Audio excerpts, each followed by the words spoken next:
Hello दोस्तों, आज हम करेंगे मैथ के महत्वपूर्ण प्रश्न को हल। क्वेश्चन में दिया है कि एक विद्यालय में लड़के तथा लड़कियों की संख्या का अनुपात 4:1 है।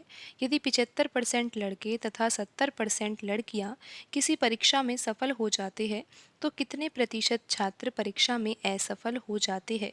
तो यहाँ पर प्रश्न में दिया हुआ है लड़के और लड़कियों की संख्या का जो अनुपात दिया हुआ है वो 4:1 दिया हुआ है। अगर यहाँ पर हम 400 और यहाँ पर हम 100 लिख दें तो अनुपात में कोई भी अंतर नहीं आएगा। क्यों नहीं आएगा? क्योंकि अगर हम इसको 100 के पहाड़े से काटते हैं तो ये अनुपात अभी भी 4:1 ही रहेगा। और हम यहाँ पर ये 400 और 100 इसीलिए लिख रहे हैं जिससे कि कैलकुलेशन आसान हो जाए। तो यहाँ पर हम लिख रहे हैं 400 कि 400 लड़के हैं और लड़कियाँ कितनी हैं? 100 लड़कियाँ हैं।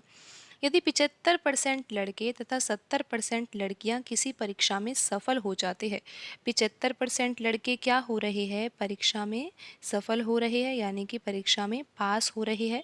75% लड़के अगर परीक्षा में पास हो रहे हैं तो 25% लड़के परीक्षा में फेल हो रहे हैं। इस तरह से आपको लिखना है।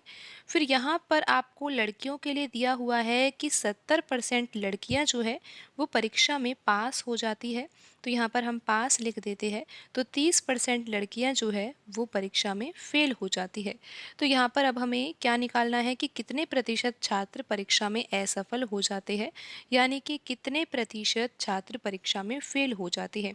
तो यहाँ पर अगर हम 400 लड़के हैं और 400 का 25% निकालेंगे तो ये किसके बराबर आएगा? ये आएगा 100 के बराबर। आप आसानी से निकाल सकते हो। 400 का 25% आप इस तरह से निकाल लीजिएगा।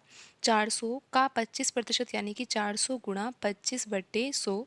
तो यहाँ पर ये 100, ये 2 जीरो से 2 जीरो कट जाएगा और 4 का गुणा 25 से होगा तो ये आ जाएगा 100 के बराबर। तो यहाँ पर आप समझ गए कि 400 का जो 25% निकाला जाएगा ये 100 के बराबर आएगा। अगर 25% 100 के बराबर है तो 75% किसके बराबर होगा? 300 के बराबर होगा। नहीं तो आप ऐसे भी समझ सकते हो ना कि कुल लड़के 400 है और 400 में से जो 100 लड़के हैं वो परीक्षा में फेल हो रहे हैं। तो 400 में से 300 बच्चे जो है वो परीक्षा में पास हो रहे हैं। 300 लड़के परीक्षा में पास हो रहे हैं। तो यहाँ पर हमें 100 का 70% निकालना है तो 70 ही आएगा। 100 का 30% कितना होगा? 30 होगा। 30 लड़कियाँ परीक्षा में फेल हो जाती है और 70 लड़कियाँ परीक्षा में पास हो जाती है। प्रश्न में हमें ज्ञात करना है कि कितने प्रतिशत छात्र में लड़के और लड़कियाँ दोनों ही आएंगे।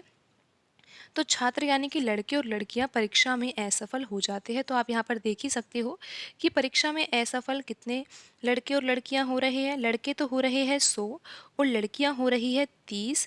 तो कुल मिलाकर कितने छात्र यानी कि कितने बच्चे जो है वो परीक्षा में असफल हो रहे हैं? 130 छात्र जो है वो परीक्षा में असफल हो रहे हैं। और कुल छात्र कितने हैं? 400 और 100 को जोड़ेंगे। 100 तो लड़कियां हैं और 400 क्या है? लड़के।